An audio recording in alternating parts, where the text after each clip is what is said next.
Rolling, rolling, rolling, rolling, rolling, rolling, rolling.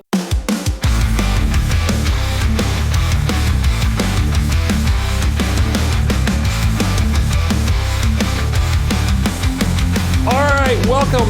Episode 97 of the Shlicketty DooCast. Flickamaroo. How you doing, folks? Welcome on back. I'm Aaron Forsyth. And yeah, we're doing this again. Episode 97. My golly, gee willikers, fat man, we're getting up there. We're getting old. We're getting old. Yeah, so we're gonna wing it for another episode like we always do, but the best way to wing it is with my buddy Mike. He's got something up his sleeve. I know he does. All right, episode 97, guys. Welcome back to the Shlicketty DooCast. Time to hang out. What's in the sleeve? Yeah, time to, you know what? Speaking of that, I heard something on a podcast today they were talking about. You know what it was? I came across, algorithmically on YouTube, I came across Game of Thrones. The books as audiobooks. Oh, like who's narrating them? That's always the next question. It's just some guy from England or Ireland or something like that. Okay. But it's good. He knows what he's doing. He's got his audio levels. His audio's tight. His pronunciation's right. It's real good. Real nice reads. Right. So they're kind of short chapters. Oh. So, yeah. So like in the Game of Thrones books, they're told in terms of chapters with one character's point of view. So like, the first chapter is Bran. Oh, and they'll do. Oh, I like that. I like that format. Right. And so that whole chapter of that person's character's point of view plays out in anywhere between 12 and 24 minutes. Yeah. You know what I mean?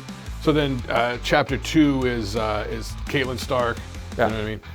Her POV, introducing her. You get Jon Snow. I used to like. Okay. Now I have the girlfriend. I turned her on to the show, HBO, The Affair. The Affair. Yeah. Remember that from probably 2012, 13. Who's in this one? He's the guy from The Wire. Remember him? There's 34 people in The Wire. I've never watched The Wire. I know. The Wire is like the training ground for the crew of The Walking Dead, of everybody, I watched a video explaining the whole story of The Wire, Yeah, I don't know much about it. Man, it was labyrinthine. Yeah. I think it was 6 seasons, wasn't it? Yeah, I saw the first 3 episodes. It was pretty all right, but I couldn't keep up on it because I had too much at the time. Yeah, it seemed like But getting back to The Affair did the same thing. And the cool thing about that, they'd be like, oh, this guy's on vacation with his family, and da-da-da. It's from his point of view. And it was a whole scene, and how he meets the waitress, and da-da-da. Well, the next scene is from the waitress's point of view, how she meets him. You know what I mean? So, and then little things are different, like, oh, he spills his coffee in the one, but when she said, when from her point of view, he doesn't spill coffee. He actually just bumps his water. You know what I mean? There's little nuances of difference that each one is kind of a little different, what they're wearing, and you'll see it from different points of view. So you get these 2 different angles of the same situation. And as the story unfolds and the more layers get built onto it, you see different nuances and how they see the situation with nuances. So it is from their perception and their point of view. Right. And they'll start, and each episode will be like, oh, Allison, and the first, 25 minutes is Allison's point of view. Oh, then the next one's Cole's point of view, So, and each episode is two pieces of the same, you know what I mean? And it's done well, and I like that. And I always said to myself, if I ever write a book or if I make a movie, I kind of want to do that. I always thought that was kind of an interesting thing because everybody can stay in the same situation but sees it differently, And The Affair was a good example of even what he was wearing or how he spilled his coffee or how he said hello, and his interest was different than her interest. You know what I mean? And you know what I mean? So that's it's really cool. If it's their perception of it. Yes.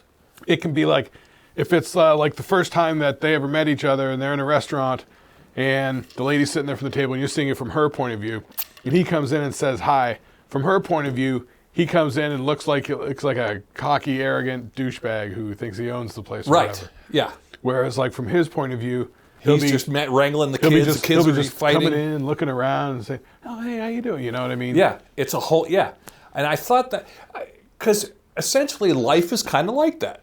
You and I could both walk into a Burger King and have two completely different perception of the situation. Yeah, exactly. You know what I mean? Yeah. Well, that's subjectivity. Yeah. That's like your take on it, how it impacts you, what jumps out at you as like noteworthy or objectionable or whatever it is, varies by person to person, and moment to moment how you're feeling. Yeah. What you think? Are you annoyed? Are you relaxed? Are you in a hurry? Are you? But I did not know the Game of Thrones books did that. Totally. I have no idea about the Game of Thrones books. Totally. So it's funny going through and listening to the book now, which you never even saw the first season, so you could actually. Yeah, I'm dumb on the first season. Don't know anything about it. All right. I'll send you a link to it. But you're listening to the audiobook of the first season. Yeah. Okay. Yeah. Do you find audiobooks go quicker than reading the book? Or do you find it easier, or do you like doing it while you're working, say? Or do you driving? Or do you find, or maybe at night, relaxing instead of reading? I haven't done audiobooks in many years. Yeah. I was doing it when I was working for the bank. Yeah. We were just sitting at the computer just doing processing work like all day. I listened to a truckload of stuff. I can imagine. Yeah. And you're talking probably 2008, 2009, when things were kind, you know what I mean? Totally. When earbuds and audio tapes Yeah, were, back- the MP3s were the rage. Back then I had a wire on Yeah. my headphones going to my phone. Yeah. My jack would get all messed up on the phone all the time. The headphone cable would get snagged on shit. Yeah. It was early proto Bluetooth days. Yeah. I see now. We have a couple of books on Audible. We got Audible. You know. Right. I did the David Spade book on Audible, and it was him narrating it, and it was great. It was, the Bonnie McFarlane book was even better with her narrating it, because you could kind of get her tone of voice and her snark through it, you know, as opposed to somebody else reading it, or even me reading the book. Exactly.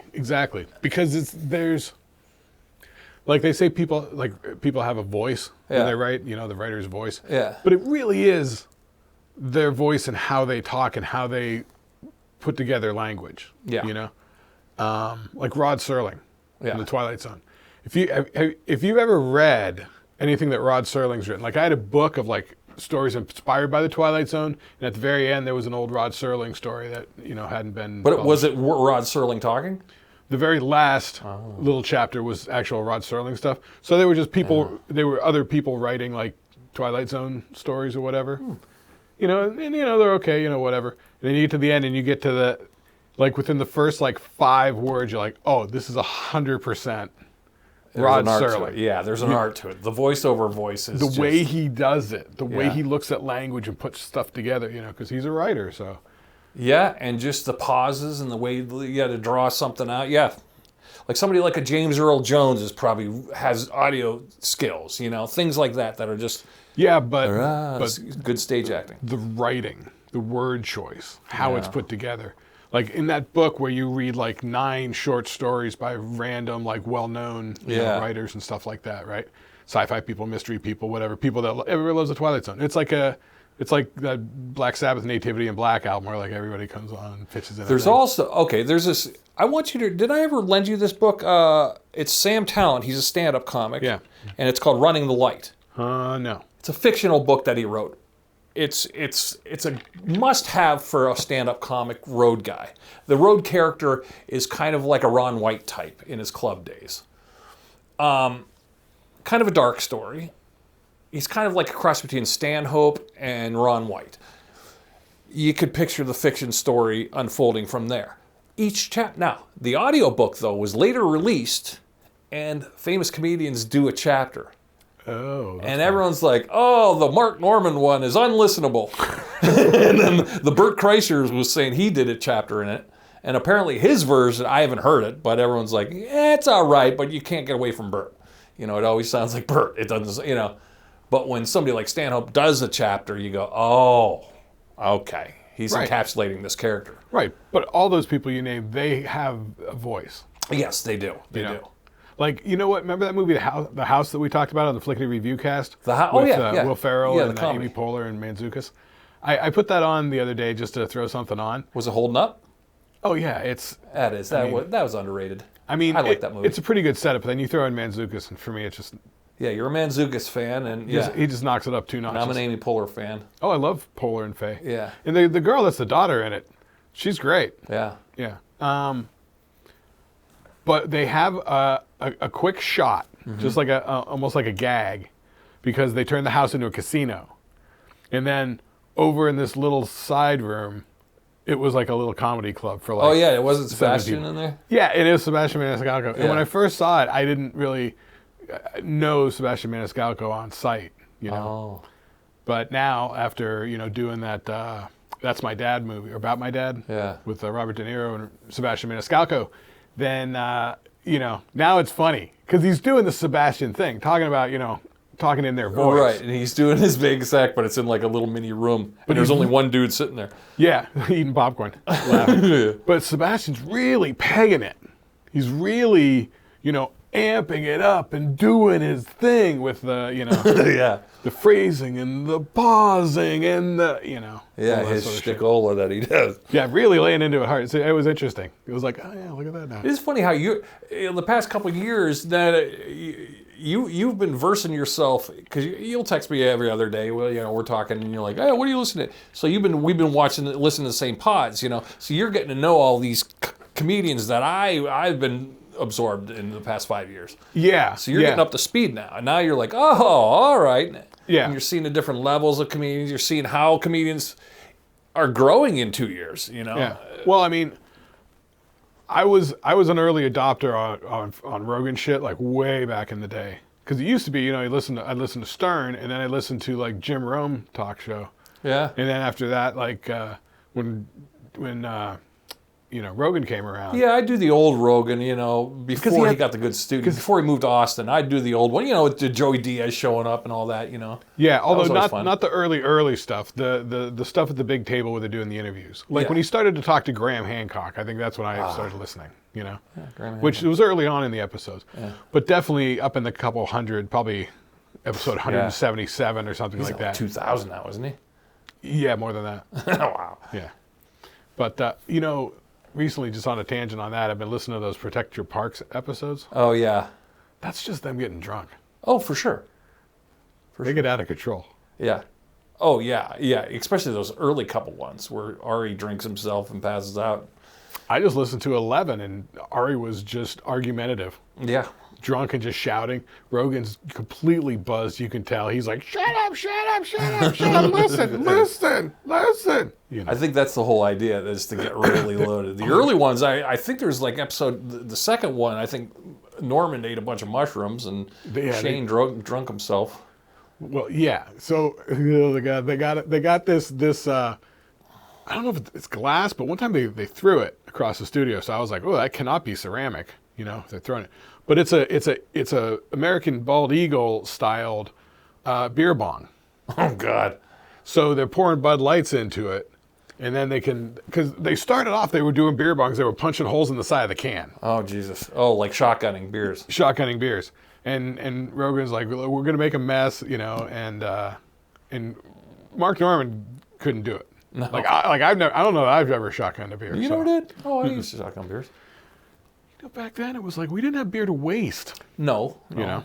I guess rich college kids can get a keg and don't worry about it. I've done it. They just gave me hiccups and bloated because it goes in so fast. You almost aspirate a little bit, and it gives you hiccup. I ended up with hiccups and heartburn. Yeah, Norman had hiccups on the last one. Yeah. And then he goes to the bathroom. He comes back. He's like, I threw up.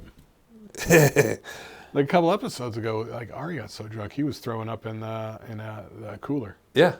I know. Then he's also just pissing in things in the studio.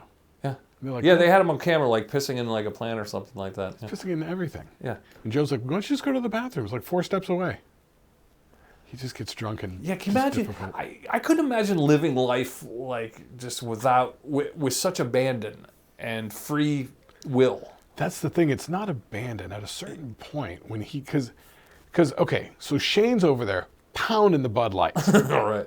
And then Ari he's like, I'll keep up with you. But Ari's also doing shots. Yeah. Joe and Ari are smoking. Norman and Shane aren't smoking. Yeah. Yeah. So then they argue about Ari's like, I'm keeping up with you. And They're like, no, you're not. And he's like, I'm doing shots too. They say Gillis can pound down the beers. He does. He does. He does. But I think the second one, he topped out at 11. He topped out at 11, maybe 12. He put the 12th down, like a 12-pack, which I don't know how about you, but even in my hardest drinking days, I don't think beer-wise, I couldn't get past like 9, maybe 10. I was, you know. Yeah, definitely. 9 was about, you know, yeah, too much. Yeah. Well, Shane's a big dude. He's like 6'3". Yeah, that's true. He is bigger than us. And he is much younger. He's probably got a pretty good tolerance for it. But yeah, he pounds him down. Yeah, 9 yeah, but a 12-pack. Even my brother, who used to be a hardcore alcoholic, he would drink a 12-pack, but he'd always have to fight that 12th down. Yeah, probably in a night. Yeah, it would start at 5 o'clock, and then by 10 o'clock, he was on that 11th. Yeah, I was almost there right before I moved out of Erie back in the day. A whole 12-pack, huh? Well, you remember we were living together. I was getting out of work. I'd stop and grab a 12-pack on the way home. There would be like 2 or 3 beers left at the end of the night. Yeah, and we used those the next time, and then get a 12-pack a day or two later, leave 2 overs, and then you'd have, we call them butter tray beers. So grab me a butter tray. You know, we'd always have a butter tray. Yeah, just the individual leftover ones. Or trunk beer. We call them trunk beer or a butter tray. Yeah. But grab me a butter tray. Because Hall was working as a bartender over there at the hotel at the time, and so he was always bringing, when the beer salesman went in with the sample cases. Yeah, he'd come back with some Hall weird would be like, ones. What's that weird pumpkin hay beer? What's that, turn out, Yeah. turn up and apple flavored, Yeah, it was always something strange. summer ale or whatever. But when you're out of beers and you're kind of wanting to party some more, you're at 7 and you're like, I think I need another beer, and we're out. What do you got in the crisper? I remember a couple of times it was you and me hanging there. I remember watching Dazed and Confused, that movie, and like really wanting like a beer. And all there was like, wheat beer and grape beer and, I know. a Parsimmon Harvest, IPA. I remember living with my light guy, Ed Koslick, and he would always, in the back of his van, would always have warm Bud Lights, which we would drink, or Buds. So it was like, here was the A/B test. Do you want a piss warm Bud Light from his trunk, or do you want a crisper, like, oh, here's wheat apple cherry pretzel flavor IPA? And you'd be like, oh, I think I'll take the warm one and put some ice in it. Yeah. It was always kind of like, you know what I mean? Yeah, because those weird beers, they don't hit the spot. That's what I remember watching Dazed and Confused. I hankered for a beer, and I went and got one of those weird Yeah, ones. the weird ones. They were like bottles, and it did not hit the spot. Yeah, it'd be a Schleffenhausen, a Schlagenhausen Floffen. It was not satisfying at all. Uh-oh, who's calling? It's probably a scam call. It's an Arizona number. Oh, we should answer it. No, it's just a scam call. Yeah. Oh, is it a potential? No, not on this one. But if it's anything important, they'll leave a message. 90% of the time they never leave a message. When they do leave a message, the last few months, it's been some recording going, "You're approved for up to $61,000 in debt relief loan." Wait, don't hang up. Yeah, you know what I mean. It's like, no. Yeah. I'm not getting into borrowing money from someone who And randomly then called me. I've waited till the end of the recording, because usually they'll go, press 7 to be, put on a do not call list. So you're waiting for the 7. But you ever wait for the whole message and you go, so press 1 now for representative. And then you just keep waiting and you're like, all right, here we go. And then it just hangs up on you. Click. You go, oh, I'm still in the system and I waited the whole time. Fuck these guys. But the thing is you're telling them, put me on the do not call list, so that company can't call you anymore, right? But then they know that it's a known good lead because someone responded. Yeah. So then they sell that as a live contact and they get money that way. Yeah. So then some other company. They call them T1 systems. I used to do one in the 90s. And it would dial, and you'd have a screen and have a thing, and it would go, and only your numbers worked and your space bar. And your space bar would go to the next call. And then the 1 would be like, oh, forward to your manager. 2 would be this. And number 7 would be like, say, add them to the do not call list. But just because I was a lazy telemarketer, when they go, fuck you, asshole, take me off your list, you go, you just hit the space bar. And it goes back in the pool, And you might even get that same call 3 hours later. You'd be like, oh, I remember this guy. Yeah. And then you just hit the space bar again. Yeah, so they throw it back in the pool Yeah, see, so there's no message of left. T1 systems. Yeah, there's no message left, so. Boy, I don't miss the days of telemarketing at all. Like, I always wanted to be the one to answer the phone. I was cool with answering a phone. I'm not cool with calling out. Cold calling people was shit. I did it for years. It does kind of suck. But it was because, when you're a long-haired stoner, that's the only thing I could get. Because, I needed my nights and mornings free because I was playing in bands, So being a telemarketer is the only solid pay you could get in the mid-90s, as a job. Yeah, sort of entry level sort of job. But then here comes caller ID, and no one's answering. Yeah. Caller ID killed the sales game. Yeah, but at least you were just doing it for like a legitimate company. Yeah, I was selling cleaning checks on furnaces. Which is definitely a useful thing around here. Funny thing is, later, after I got the last thing of that job, we would get hired every now and then. Me and this other telemarketer dude, we would moonlight. And we would go to this other place called United Air Temp, and we'd be calling places in Falls Church and Virginia? Virginia and that whole area. Yeah, Alexandria. Yep. Manassas. Funny thing is, it was the same week, so we get hired. They hire us for some good money, and they go, okay, you get so much per lead, and and okay, clean check, and $2 a cleaning check. So we're doing it. And then on the news was the shooter. Remember the Falls Church shooter? Yeah. And calls were drying up. People weren't answering their phone. And then you'd get a sale, and they'd be like, well, how's he going to arrive? And they'd be like, well, he's in a white van. White van! You know what I mean? Yeah. And then all of a sudden you'd see on the news, and we'd look up and you could see on the screen, CNN would be playing, and there'd be the ticker tape with white van spotted in Falls Church shooting, when that guy was shooting people at gas stations.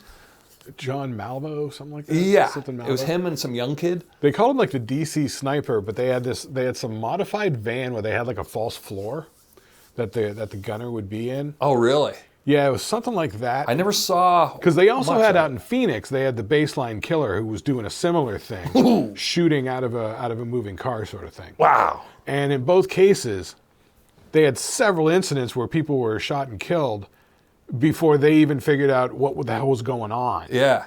Because they were constructing these vehicles with these spots for them to hide where nobody sees a gun sticking out. You don't see a puff of smoke coming from anything. Like, there's nothing visually to give an indication that anything happened here. Yeah. So it took them a while to sort of figure things out. But the thing with the DC one was, it seemed like it was targeted. They were all like people that worked for the government. Was it? I thought it was, but they were shooting them at gas stations, though. I thought there's a lot of people pumping gas and getting sniped. Well, it turns out, I believe the story was that the guy who was doing it, his girlfriend had broken up with him, and she worked for a government corporation. Okay. So I don't know if they were people that worked there, people that she knew, people that they knew. I don't know. But there was an element where it seemed a little bit assassinate-y. Right. Yeah, the main dude. And then didn't he contract some like young 16-year-old was like his accomplice? In both cases, the Phoenix one and the DC one, yeah, there were like two people. Because that way, one person's driving and the other person's in the shooter position. Yeah. That way they could go somewhere, take a shot, and then take off. And since nobody sees anything, nothing draws attention to the van. Yeah. 'Cause they're using like silencers or whatever, or they're in like a sealed like container. Yeah. I think there was one, it was like in the back of a van, and then there was maybe the Phoenix one, they had like a station wagon with like a false floor sort of thing or something. Yeah, I remember, and it was like we couldn't get sales for about a good 2 weeks. We couldn't get sales.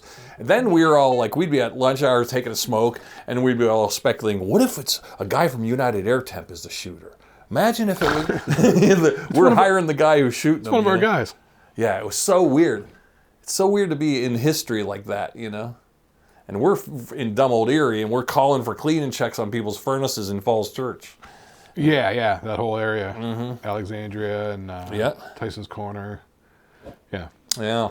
My aunt and uncle lived down that way. Yeah. We'd go down there a lot for vacations and stuff. Yeah, I've never really been through there unless I drove through there for DC, but I don't remember. Yeah. Huh. Yeah, it is wild, like, when you see something on TV and you are part of the story in a weird way.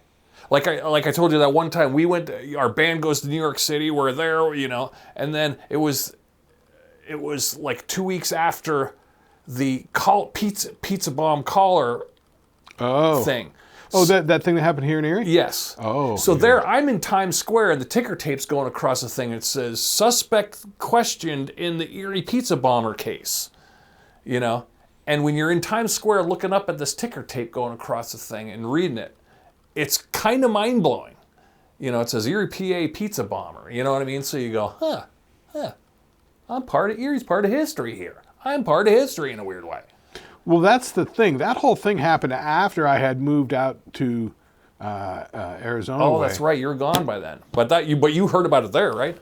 I mean, I think I heard later on. I think I heard about it a little bit as a concept, but nobody mentioned Erie. And then later, it was that documentary thing on Netflix. Yeah. Where it was like, oh yeah. Yeah. And, I saw it on the news, the whole eyeglass world and everything. Eyeglass world is still there. oh yeah, the one up by the mall. Yeah. Of all stores to not close, the place where his head blew off, the parking lot, Eyeglass World is still there. Because isn't that just in the beginning of the Summit area there on Upper Yeah, Pitch? when you go off the highway, right by it. There's a T-Mobile store in that. on the interchange road. You're there? right. Oh, okay. Yeah, it's right up there. You'd see, you'd be like, Eyeglass World, yeah. Yeah, because back then everything was still like mall and down Peach Street. So right, it hadn't quite developed there. upper there. That was kind of the peak of it at the point. But now it's developed all around it. It's- But weirdly enough, the Eyeglass World is still there, and you go, man, you would have thought of all stores to close that are still around since 90 whatever it was, or 2000 and... But they're like a national chain or something, aren't they? Oh, yeah. Eyeglass World. World's still cooking. Yeah, they're everywhere, I'm sure.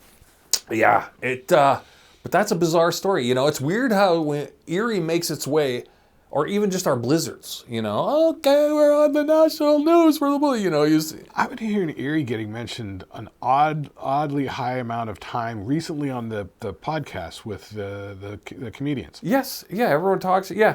Comedians will talk about coming to the old juniors when it was straight and everyone hated it. Theo Vaughn was on there and he was talking about reshooting his recent special. Yeah, he's going to do the Warner, yeah. Yeah, and he goes, and they're like, what are you thinking about doing it? He's like, thinking about doing it in Erie.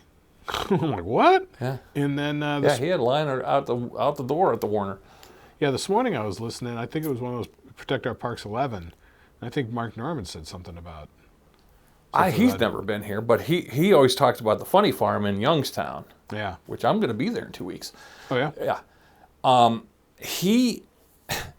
He always talks about, that's the owner, Dave. He is the one who suggested to it. You ever hear Mark Norman tell a story about, I was just a feature then, and he suggests to me to try the cod, get the fish, you'll love it.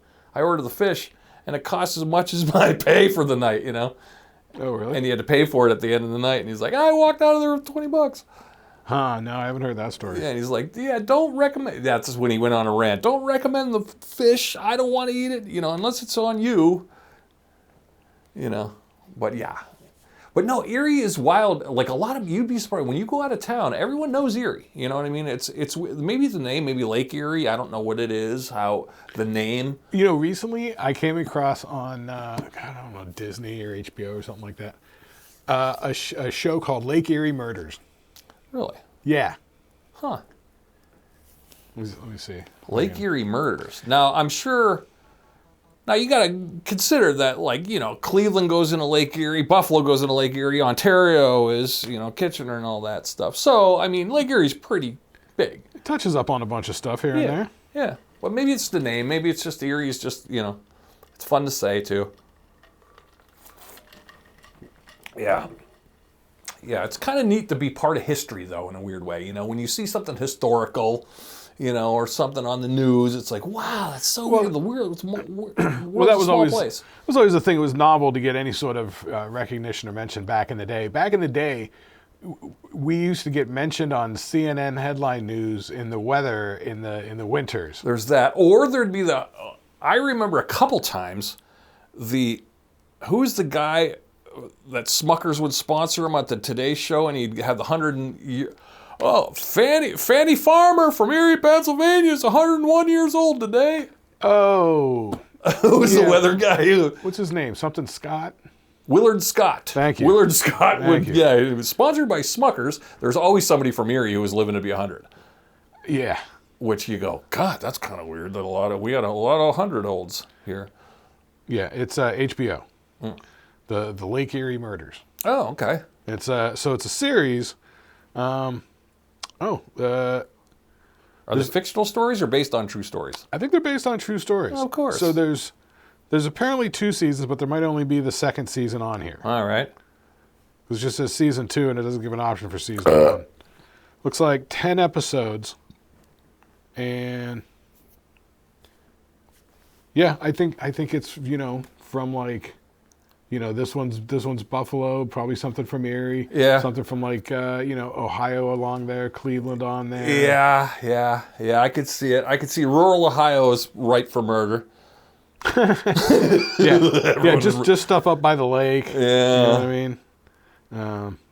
Let's see what else is along the lake here. Yeah, what are the far side? Toledo. Oh, yeah, you're right. That Toledo area. Walls, that, and right up to Detroit. Oh, yeah, okay. All right, so Lake Erie, yeah, you got a lot of history in Lake Erie. So that's all along there. You got Lorain, Sandusky, Toledo, yeah, Detroit. Not much going on in Sandusky.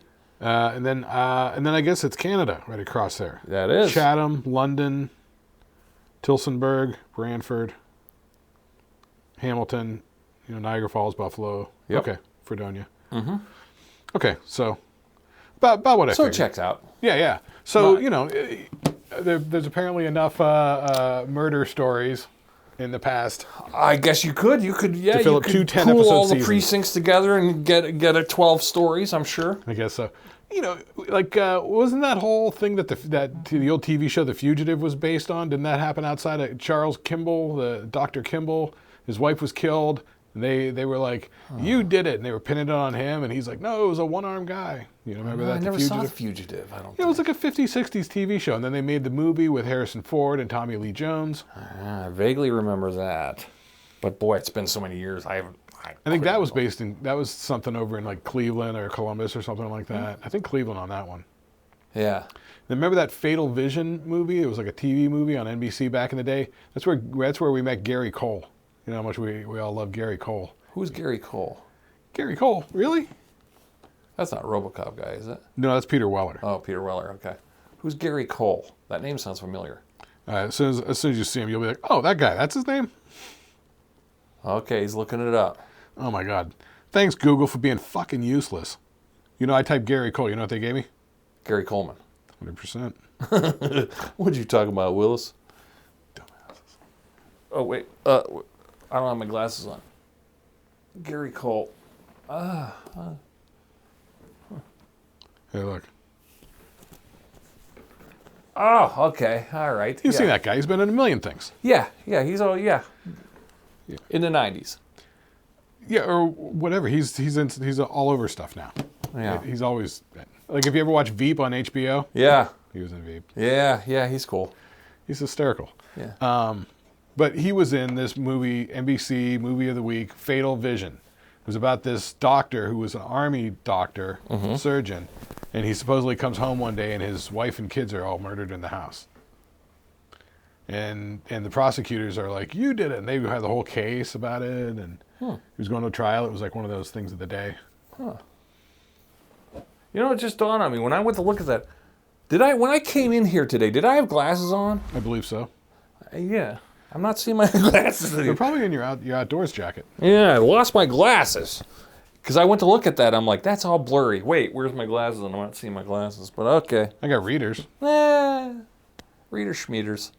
No, I don't have a problem with close-ups. It's anything from a hand length away is out of focus. It's like Rome 7, just old men talking about stupid old man shit. Oh, we're old men now. It's fucking hysterical. Cranky old men. Yeah, our buddy Rome was saying that. I don't know. You answer this in the thing. Are we curmudgeon-y? Are we cranky old men? Or are we kind of like, you're our happy buddies? Right? Yeah, because he's like, you guys are like complaining about everything, like curmudgeonly old men or something like that. And we were like, really? We never feel like we are. Yeah. I mean, we've had peeves and we have rants and we have like, oh, this happened. But I mean, I don't feel like I'm curmudgeon-y or, I don't know. I always feel like I'm in a pretty good mood. Or inside, my soul's kind of dancing around, so I don't feel like, oh, I'm... Now, there is definitely around here, there is a prevailing cynicism that works its way into you. Yeah. Because I came across this out in Arizona when I got out there. When I was working in an office, this one girl that worked there, she's like, you're so negative all the time. I got that when I was down in North Carolina a lot. Exactly. They all were like, what? Are you from New York City or something? Yeah. They think the accent sounds like New York City. But then, it's like, you're moving so fast. Slow down. You're angry. Yeah. I'm like, really? Yep. I'm not. Or you're too intense. Or yeah. Yeah. This sort of thing. So that's always a thing. Yeah, but I don't. I mean, I have negative days, and definitely off camera, I could be probably, But because, funnily enough, I just said to you a couple of weeks ago, we should do another podcast and just come on here and just be like cranky old guys just crapping on everything. Yeah, but I guess we already do that. Well, that's what Rome's saying. Yeah, Rome thing. Yeah, because we goof around with him. That's why, because he knows us as goofy gaffer, childhood friends. So we're always goofing and smiling. Yeah. So when we come on here, we're a little cranky to him. I don't know what that is. So if you know us, write it down and think. Dude, are we curmudgeons? Are we cranky old men? We're like Walter Matthau and fucking, who's the other guy? Jack Lemmon. Jack Lemmon? Speaking of Walter Matthau, I was watching this YouTube video where they were talking about, maybe 10 things you didn't know about the Bad News Bears. Oh, God. Yeah, they all smoked and drank beers and were racist. That's hysterical. Yeah, I haven't seen that since I was a kid, but I remember watching it as a kid multiple times. I think it's available on something. I think it's on Disney or something like that. Yeah. Really? I would have thought Disney would have ixnayed that because of they say the N-word a couple times. It's that little blonde kid, Tanner, with the mouth. You're right. And then Walter Matthau smoking and drinking beers while he's training the kids. He's driving in the car with the kids in the car. He's drinking. He's having the kids pass him beers from the cooler. Yeah. Which is kind of funny. Hysterical. Which would almost be funny in nowadays standards, but yeah, I'm surprised Disney wouldn't have scrubbed that from the. No, I think you cannot scrub anything from anything.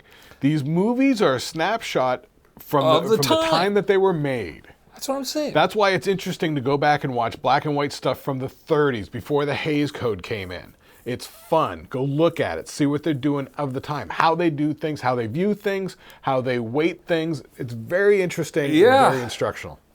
Yeah, there's... Never go back and scrub anything. I know. The only thing you should scrub is your mind from that brainwashing. Yeah, and just understand that was a time. We've moved past that. It's like, oh, is Blazing Saddles funny? It's a historical record now. Yeah. Or go back and re-edit things or don't try to scrub out the jive talking scene in Airplane. In Airplane, yeah. That's hysterical. Yeah, when the old lady's talking jive to the old lady, that's Beaver Cleaver's mom. Oh, that's June Cleaver. Oh, that's June Cleaver. Yeah, speaking jive. That's why it's funny. Yeah, with two 70s dudes. Because it's June Cleaver. Yeah. But that'd be totally off the record for a younger person now. That's why it's funny the way it is. Like Smokey and the Bandit. The whole premise of Smokey and the Bandit is they're committing multi-state, they're breaking the law in a couple of states. Yeah, but what were they doing? Speeding? They were, it's so obscure. Don't say transporting nitroglycerin. Transporting Coors beer. Oh, really? Yeah. The whole thing was that Coors, you're right. They're in Florida. Okay. And Big Enos Burdett, Big Enos, Little Enos Burdett. Okay. Say, we're thirsty. We want some Coors beer. So at the time, it was illegal to sell Coors beer east of the Mississippi. Really? Yeah. I didn't know that. It had something to do with the fact that Coors is brewed fresh and cold filtered, so it's not heat pasteurized. Oh. So it's not stable enough to transport it all the way to the East Coast without it having a high chance of going bad. So in Smokey the Bandit, they were in Florida, and they wanted Okay, so they're Course. driving all the way up. to like Texas. Oh, I see. So if you pay attention in the movie, they get just inside the border of Texas somewhere or wherever the hell, maybe Louisiana, whatever it is, I forget. And then they're like they drive for like 7 minutes, and then they pull over like the first beer distributor. It's like 5:30 in the morning. The place is closed. No one's around. So they go around the back, kick in the door, get the forklift, and start loading up pallets of Coors beer into the truck. I don't remember that. Yeah, was it him and Jerry Reed? Jerry Reed was the truck driver. And they were loading the Jerry Reed truck. Yep. All right, yeah, because I couldn't remember the why whole point Jerry of it Reed is- was in there. Because the whole point of it is Jerry Reed was supposed to be the Bandit before they hired Burt Reynolds. Huh. But then he got kicked down to the Cletus role. Yeah. But the point is, Cletus, Snowman, Jerry Reed, was the truck driver. Yeah. So he's bringing the actual beer so they can get paid by Big Enos Burdett and Little Enos Burdett. And so the whole point of Burt Reynolds, Bandit, Bo, being there is to just be a distraction. So the cops will be preoccupied with this black Trans Am tearing ass down the highway. They're not going to pay attention to just another truck just cruising down doing the speed limit. Oh, I see. And the rub is then he meets what's her name? Right. And Sally that Field. sidetracks his original mission. And then Snowman's like, you got to focus on the mission. No. Nothing sidetracks the mission. Oh, the mission's going on. It's literally, she's standing in the middle of the road and forces him to stop. She gets in the car, and then she goes, does this thing move? And he goes, oh, yeah. And he punches it, and they take off. Back when you could pick up a hitchhiker. They're still moving, yeah. Well, she was wearing a wedding dress. Oh, that's right. Gosh, it's been so long. It's Smokey and the Bandit. That might be a funny one to review again. Oh, 100%. Huh. You should. Yeah. Because if you do, I mean, there's a lot to pay attention to there. Yeah. You know? I always liked Jerry Reed. I always thought he was kind of cool. Yeah, he is. He's super cool. He's got the dog, the Basset Hound, Fred. Yeah, right. Or Flash. Was Flash. it Flash or Fred? No, well, I think it was Fred. Flash was, you're thinking of Dukes of Hazzard. Flash was That's right. Pete Cotrane's Basset Hound. Oh, that's right. That's right. You're right. Yeah. You're right, it is. Okay. It is Fred. Okay, Now, I thought it was Fred. Here's a dumb question. You remember, remember him in Cannonball Run? Oh, 100%. Yeah. Okay, who's the chunky guy? The funny fat guy. Burt Reynolds, Dom DeLuise. Dom DeLuise. Okay. Was Dom DeLuise in Smokey and the Bandit? No. Was he in part 2? He was. Dom DeLuise was everywhere for a short time. He was in the third one where they had to go down to Florida and get a elephant. He was Dom DeLuise was the doctor. I remember that. Was the doctor that they got to come along with him to. Right, and hijinks ensued because he had to keep. Yeah. Okay. Okay. So he was in there, but yeah, Burt Reynolds and Dom DeLuise. I think once they did Cannonball Run, they became like real good friends. Yeah, I think I saw Cannonball Run in the theater. I don't know if it was 1 or 2, but one of those I saw in the theater as a little kid. Yeah, the first one was a classic. Yeah. Second one had a lot of tropes in it, but it was fine. Yeah. Still an interesting concept, you know. Based on a real thing. Yeah, the Cannonball Run. Yeah. And so all those movies are directed by Hal Needham, who's a friend of stunt Burt. guy. Yep. Stunt man, stunt director, and Burt Reynolds' buddy. Yeah, that I know. Yeah, I wonder if they would hold up. Would they They hold also up? did, just to complete the trilogy, Hooper. Hooper. Yeah. I don't know this. Burt Reynolds as a stuntman. Oh. Burt Reynolds, and then he's the older stuntman who's getting, too old for this shit. And then the younger stuntman coming up is Jan Michael Vincent. Ugh, of course. Yeah. Yeah, he's an eye roll. Yeah. So Hooper, Smokey the Bandit, and what was the other one we said? Dom DeLuise. Cannonball Run. Cannonball Run. Yeah. Those are the Hal Needham ones. Yeah, I'm surprised Dom DeLuise didn't have a bigger career. I mean, he was huge then. He started off, he was in that movie Fatso in like 73. Yeah. And he was always on, like, you'd see him on, like, Today Show or the morning shows and stuff like that. He was always, or you'd see him on Match Game, or not Match Game, you'd see him at, like, Hollywood Squares, Yeah. Wasn't he like a comedian? Wasn't he like a nightclub comedian? Maybe, but wasn't maybe that like his a day Vegas job? guy? Yeah. But we never saw him because we were kids. Vegas-y, Catskills. I feel like, Crossover. He was one of those vaudeville type guys. Like, Yeah, you could have seen him like in Vegas and performing for Sinatra would have hired him. I don't know if he's that caliber, but definitely on his own, he could, tell a few stories, tell some jokes, sing a song or two. Right. You know what I mean? Yeah, he was likable. Very likable. You know who Eileen Stritch is?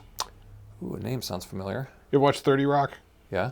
She was Jack Donaghy's mom.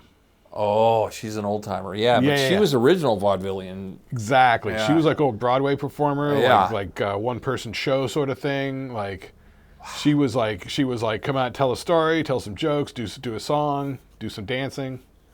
Can you imagine if any of our like comedic heroes started doing that, dancing, and then broke out in a song, and It's the old vaudeville tradition thing. Yeah, I mean, it's like everyone stays in their lane at what they do, but to do all that at one show, Yeah, because the vaudeville tradition was pretty interesting. Yeah, it was like early cable TV without TV.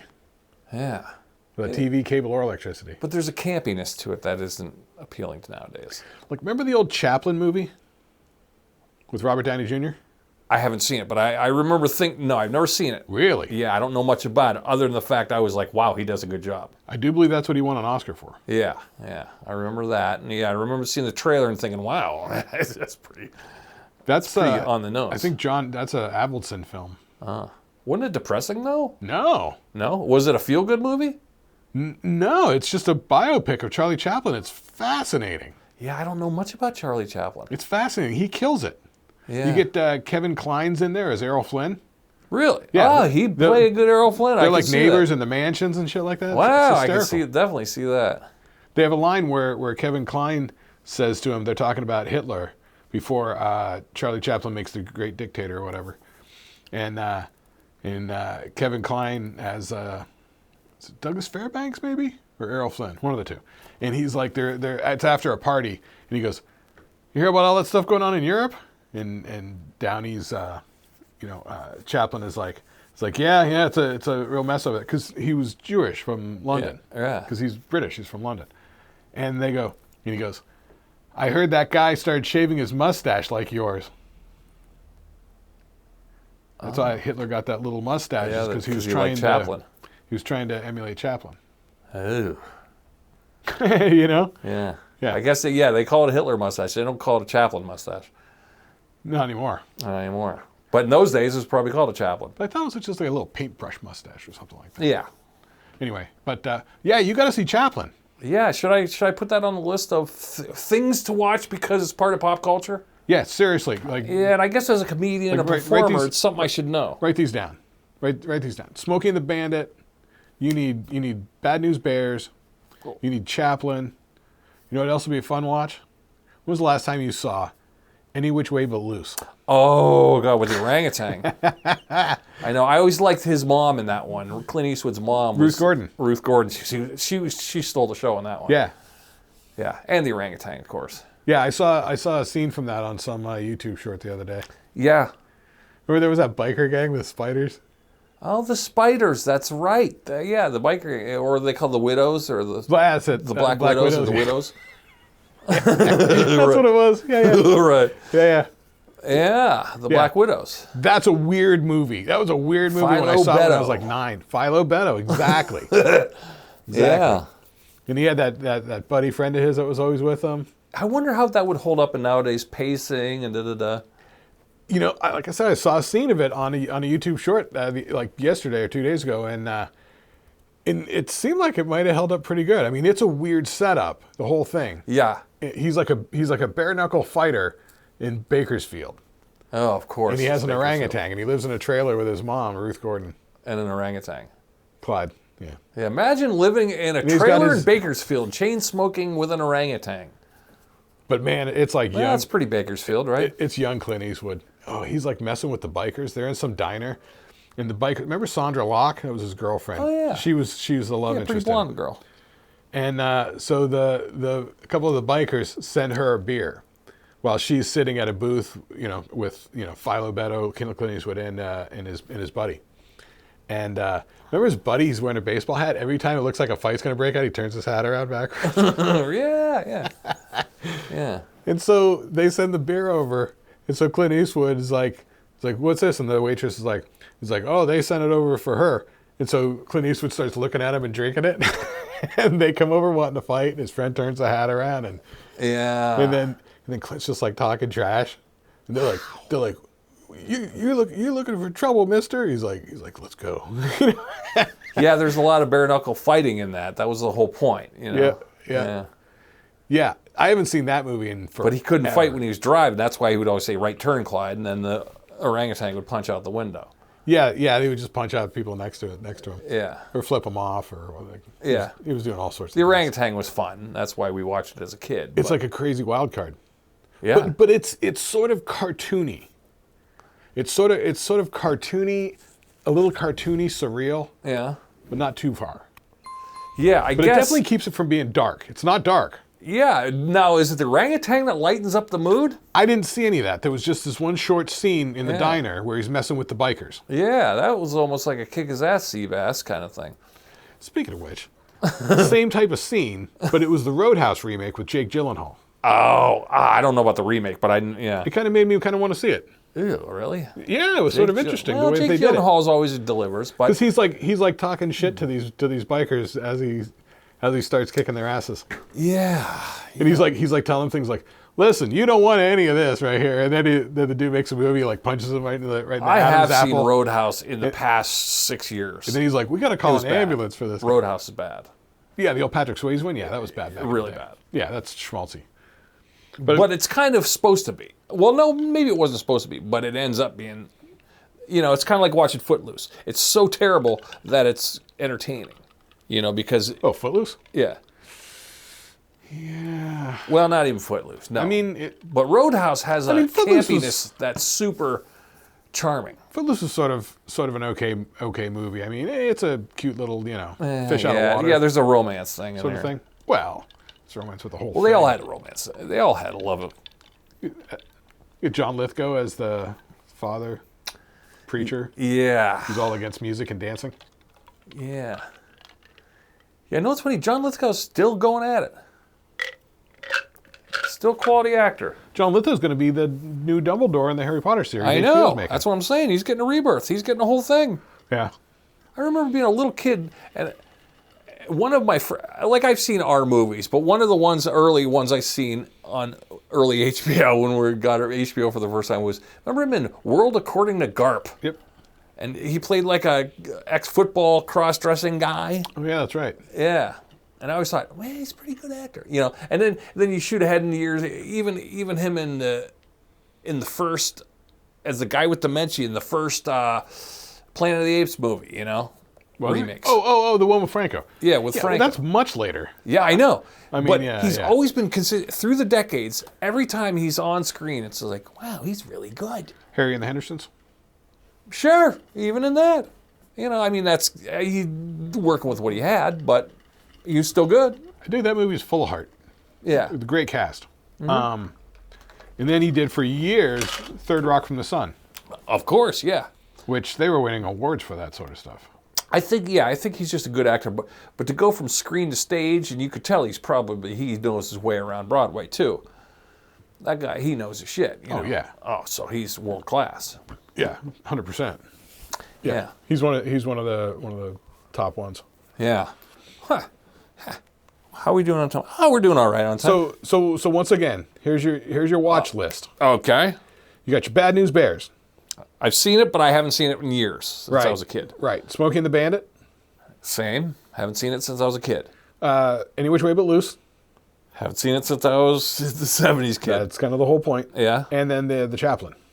The Chaplain, yeah, I have no idea what that's Chaplain about. was like 82. Oh, really? That old? Robert Downey Jr. I was thinking it was like 94, 98. No, Robert Downey Jr. was like 20 in it. Like 19 or 20. Oh, I thought this was post-rehab Downey. This is pre-rehab Downey. This is old. Oh. Let's see. Chaplain. Yeah, Chaplain. No, I'm going to say this. 92. Okay. 92. See, yeah. Okay. Yeah. Richard Attenborough was the director. Richard Attenborough? Like NPR Richard Attenborough? No, the British, I'm thinking David Attenborough. I think that's his brother. Oh, is it? Yeah. Really? The guy who does like voiceover stuff? Yeah. Yeah, this is his brother, who's the director, Richard Attenborough. Huh. It won a BAFTA award for Best Actor in a Leading Role Okay. for Downey. London Film Critics Circle Award for Actor of the Year. Okay. Yeah. Perfect role for Downey, though. Boy, perfect casting, you know. He's the only one that could have done that. I guess MGM Plus has it for streaming. Okay. Who owns MGM Plus now? Is that Paramount? MGM. Or is that going to be MGM? I feel like that's a Paramount thing. No, I thought Ted Turner had bought up MGM. Okay. Back in the day. Remember when he started calling? Yeah, so which streaming service, like if I go, okay, I'm going to go to MGM, where am I going to find MGM now? Well, Turner ended up in with all the HBO stuff. Okay. Remember? Because HBO has all the Adult Swim Cartoon Network stuff. Oh. Which that was all Turner stuff. It's getting so hard to find out where everything's at nowadays. You know, you just got to go to the 3 platforms. Actually, on my browser, I'll just go to the browser. Okay, where are we at? I have it. Yeah, and that used to work, but it really just doesn't work anymore. Oh, wow. I typed in Chaplin on HBO. They have the actual Chaplin movies on HBO.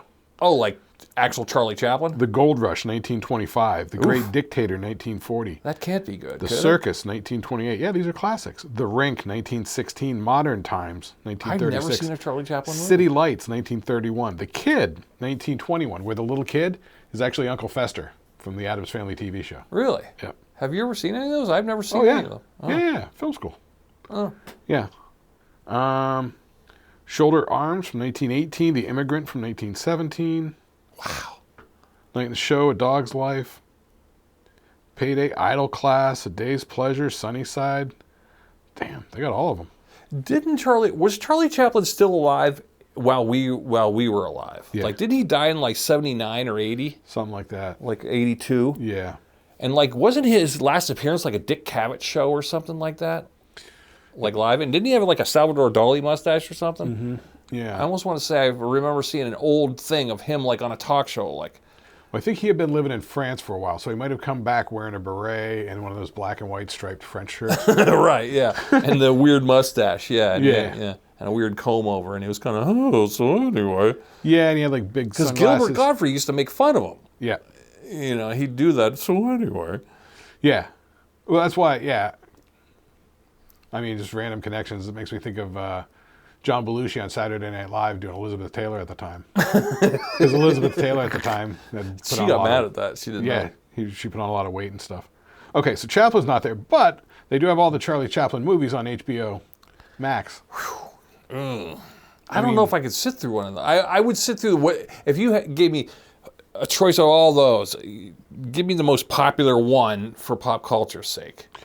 Because I don't know if I could sit through a whole black and white 1917 movie. That sounds like a nightmare. Now, the older ones Yeah. they're usually just like shorts. Oh, okay. Actually, Gold Rush here is 1925. It's Because I've seen it's actually an Buster hour and a Keaton half. shorts and stuff like that, and they're terrible. But Yeah. they're kind of spoofy, but you can see where, Buster Keaton actually, he was quick on his feet. Like The Great Dictator from 1940, Yeah. that's a talkie. That's a political movie. So he wrote it specifically making fun of Hitler. So it's almost like a farce. It's almost like a Mel Brooks movie. Right. Yeah. So that may work for you. Yeah. Because that's more direct comedy. Yeah, You know? yeah. But I don't know. As a student of pop culture, I feel like I should watch those, but I don't know if I have the time or the wherewithal. I said I think some of these are like shorter ones. Yeah. The Great Dictator from 1940, like I said, that's a talkie. So actually, The Circus is an hour and 12 minutes. Yeah, he was making full on hour and a half movies. Yeah. Okay, The Rink from 1916 is only 24 minutes. Yeah, that's a short. Now that's like a silent one where it's mostly he's doing amazing physical gags on roller skates. Oh, yeah. I heard he was pretty good at that, too. Amazingly good at that sort of stuff. That's the sort of stuff they kind of show you in that movie. Yeah. Like he got famous on vaudeville in London playing an old drunk guy. Oh, yeah, doing the drunk bit. He was very famous at I it. wonder if Robert Downey Jr. had to learn the roller skates for the role. You think he had to probably, or did they have us fill in do the roller skating. That'd be something funny to ask. I don't think so. Yeah, modern times, hour and a half. Yeah, I guess they're full feature-length movies. You know, funnily enough, just before coming over here, I was watching on YouTube a little I don't know, 12-minute thing talking about the making of the Sherlock Holmes movie. Oh yeah, you always come back to Sherlock Holmes. Okay. Well, it's the Guy Ritchie one. It's directed by Guy Ritchie. Oh right. With Robert Downey Jr. as Sherlock Holmes and Jude Law in it. Yeah. And they were talking about the fight scenes because Robert Downey Jr. is very physically skilled at pulling off, like they were doing their own stunts and all this sort of stuff in the fight scenes and that sort of stuff. Because Guy Ritchie has a black belt in jiu-jitsu. Oh yeah. He started doing it back in like 2000 or something like that. Yeah. So he would even choreograph some of the fight scenes and stuff like that. You know what he was doing? Wasn't he married to Madonna? Yeah. Yeah. He did some of those Madonna videos. Like he did the one with her on the beach. Oh, I'm sure. Yeah. Yeah, he was married to her. Yeah. Guy Ritchie, yeah. Yeah, he's pretty interesting. He's a good filmmaker. But anyway. But yeah, no, so the Chaplin movie itself is not on HBO. All right. We'll put it on the list and we'll do it. It's a really good movie. It's a really interesting movie. Yeah. Yeah, I'd like to see the Downey Jr. doing that. I'm curious. Yeah, two things I'm curious about that. Is it pre or post rehab Downey Jr.? I would have to say it's probably pre. Pre. So pre Iron Man. Well, yeah, Iron Man wasn't until 2002, right? Oh, way later. Yeah. So the Downey Jr. stuff, it starts off kind of mostly. He might have been all drugged out in this one. He was in Weird Science. Oh, that's right. He was in a movie called Tough Turf with James Spader. Yeah, he was part of that Spader pack. And then they did The Less Than Zero. Oh, I remember that. That's a pretty all right book too. I have the book. That was one. I read that book in high school. Yeah, that's like the early Downey stuff. And then he did some teen sort of romantic comedy sort of movie, and then I think he did Chaplin, and then he got a lot of heat for Chaplin. Yeah. I'm surprised that Chaplin's that late in '92. I felt like it was like earlier, but I guess not. Robert Downey Jr. was on Saturday Night Live when he was young. Yeah. For one season. Yeah, one season. That weird, crazy, bad season. Oh yeah. Who else was in that season? Gilbert Gottfried, Denny Dillon, wasn't that all them? Oh, Anthony Michael Hall. Anthony Michael Hall, that's what I was thinking. Yeah. And Willem Randy Quaid. Morris. What's his name, the black guy? Wasn't he left over from the old cast? Garrett. Garrett Morris was the only familiar face left over still. He might have still been there. Yeah. Yeah. But he never got his flowers. I always thought he was pretty good, and I was like, man, they never found his character or his, but he was always funny. Oh yeah. Yeah, Garrett Morris. Is he still around? Still alive? Garrett Morris. I think so. Yeah. He should go in the Hall of Fame of underrated people on SNL that didn't get their flowers, but he could have.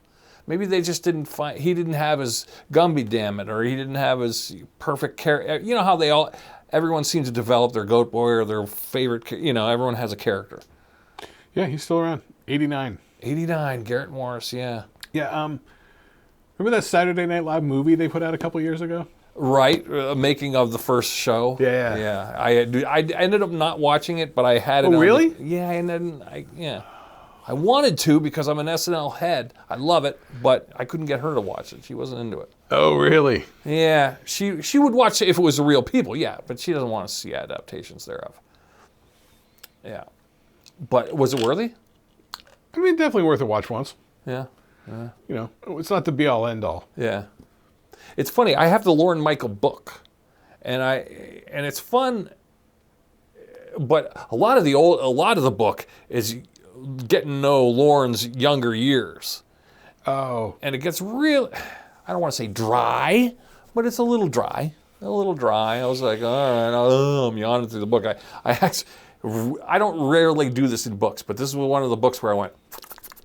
Yeah. I went ahead a couple chapters, Yeah. Because when he was 13 in bar mitzvah school, and all this, I don't have anything about the Jewish religion, but I'm not connected to it. So there's a lot of, you know what I mean? Yeah, I know exactly what you mean. In those, biopics or biographies or whatever, it's kind of like, yeah, you kind of, it's like depending on where your head's at, sometimes you don't need all the backstory preamble. Right. And it's like we don't need to hear about Peter Parker when he was in 3rd and 4th grade. No. We only need from when he got bit by the spider. Yeah.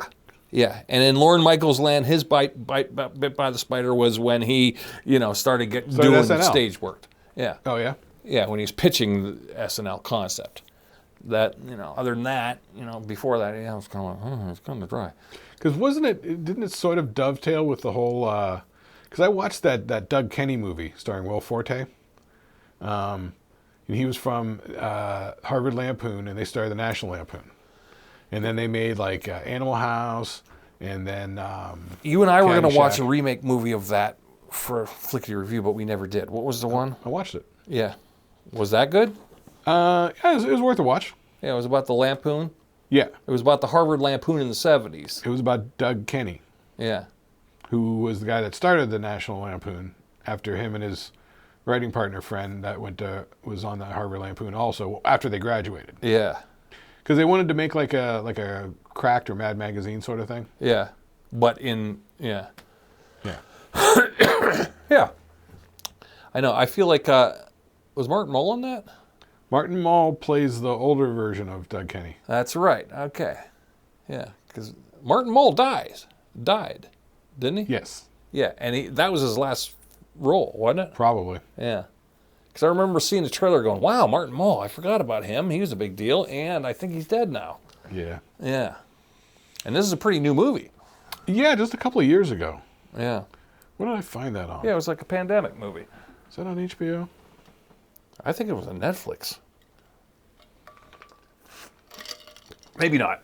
Maybe. I don't know what I'm talking about. I mean, it's going to be one of those three. Yeah, I watched it. It was interesting. I mean, he was definitely sort of a,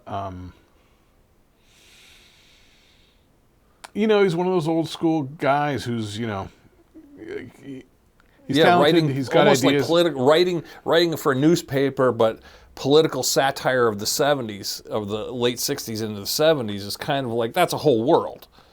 And then you mix the Boston art community, college community. It's a whole thing. Yeah. Yeah, I forget the name of it. All right. I don't think it was on here. I just searched for it. I could probably try it. How we doing on time? We're all right on time. We still got to do the Flickr review, but I got a little thing for you. Yeah? Yeah. Nothing major. This one's been floating around in my pocket for a while. I was like, I'm going to ask Mike some questions. Oh, really? Okay. Well, we did trivia last week with The you. movie is called A Futile and Stupid Gesture. A Futile and Stupid Gesture. That's right. Yeah, that's probably why it didn't get a lot of traction. That name is hard to remember. Yeah, I forget who had it for... Yeah, it should have been called Hello Lampoon or something like that, I guess you can watch it on YouTube. Oh, for free? Ad-free? Something like that. That's not bad. Yeah. History piece. I feel like that's niche knowledge, though. That's something that you and I would like, but everyone else is going to be like, oh, God, this is dry. Well, it was sort of interesting, how his thing all sort of played out and everything. I almost got the girlfriend on the SNL movie, but then this one was way too dry for her. She's like, that's a little obscure for me. And I was like, well, yeah, but I tried to but her into watching it, but she wouldn't watch it with me. Yeah, and I could see that. It's very niche. Yeah. Yeah, but it's about these But it's definitely interesting. comedy satire writers from the 1970s. From the late 60s. Yeah, late 60s into the 70s. Yeah, Yeah. it's a little woo. Early 70s sort of thing. Whew. But it is sort of interesting. You get a feel for who he is. Yeah. But it's the typical story. They get a taste of success, and then it's a lot of cocaine, and then things just started spiraling out of control. Yeah. And then there's like public meltdowns, and then burning bridges with all the people in your life, and And then you mix the over the shadow of the changing of the seasons through the 68 to 71, where it's all that. Well, I think it was more like they were in college at the end of the 60s. So then when they graduate, it's like the early 70s. Oh, I see. So they do some bullshit work for a couple of years. I think they get the magazine going to like 73 or 74 or something like that. Yeah. Because it's all got to culminate in, like, when did Animal House come out? So I'd have to call that one 75. That's what I'm sort of thinking too. Yeah. Yeah, something silly like that. Huh. Definitely a couple of years before SNL, which was 77, Yeah. right? Sure. Yeah, I didn't see SNL. I knew it was on. Yeah, we knew about it though. My parents would stay up and watch it, and I was. Oh, did SNL start in '75? I don't know. Yeah, I saw it residually a couple of years later. I remember being a little kid. My parents staying up and watching it, and I can almost picture, like, in my head, like I can almost remember, like, John Belushi in the bee suit. But I was just so dumb and young. That's original season, yeah. Yeah, and I don't remember much. Oh, it did start in '75. Oh, okay. So when did what the hell was I? What were we thinking? Lampoon. What? Animal SNL? House. Animal House. Animal House. Oh, right. I'm saying 75 on Animal House. 78. 78. Yeah, that makes sense. So it was after SNL. Yeah. Which was makes- first? Which was first, Stripes or Animal House? Animal House 78. Stripes was 82. Yeah. That I know. Yeah, because Stripes was a big deal. That was a big movie when I was a kid. But mostly it was big on HBO, wasn't it? Was it? Yeah, I guess so. I remember it being big in the theaters, but I couldn't go see it because I was way too young. And then all of a sudden, when it comes to HBO, it's like, oh my God. It's a big deal. We're going to see this. We're going to wait for our parents to go to bed and we're going to watch it. Yeah. And it wasn't funny. You didn't think any of it was funny? Maybe at the time I laughed. I remember watching Animal House and not laughing at all, except for the, like, when he did, what am I, a zit? And he squeezed and he spit the mashed potatoes. That's Animal House. Yeah, that's Animal House. I know. That was about the only scene I remember laughing out loud at. Oh, at Animal House? Yeah. I thought you were talking about Stripes. Well, Stripes, no. No, I didn't laugh at all. But I remember them doing roll call, and like when John Candy was like, Dewey Oxburger. And I'd laugh when he'd say Dewey Oxburger for some reason, Right. Or that one guy, he'd go, Francis. yeah, I'm Francis. Any one of you homos touch my stuff, I'll kill you. I'll kill you. Like that stuff like that was whimsical, and we repeated on the schoolyard. Yeah, and the whole There's a lot of quotables in that one. Yeah, especially in the beginning where they're all in like basic training and everything like that. Where Sergeant Holka gets blown up, and so they teach themselves. Yeah. Yeah, I think we just repeated the lines over and over at recess, as young kids. I think we watched it a million times on HBO after school. Is that it? Yeah. I think I probably taped it, and we'd go to my house after school and put that on Yeah. for like ad nauseum for months. Yeah. But yeah, once they graduate basic training and they get their mission and they're over in Europe, the whole thing with the EM50, the RV, it's like ridiculous. You know what I did not ever find funny?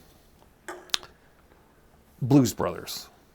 Was it me or is Blues Brothers just zero funny? I don't see the joke here. What are we doing? It's sort of a joke. Yeah. But they're half serious, but they were blues guys? Okay, what was the joke? Because he would dance crazy? He would over dance? And that was the only joke. They'd be playing the harmonica, they're dancing to the blues, they have a band, and then he would dance, and then he'd spin around on the floor and overdo it. And that was the joke? I mean, what? Well, they were just a couple of characters that they came up with just because they both loved, like, soul music. Yeah.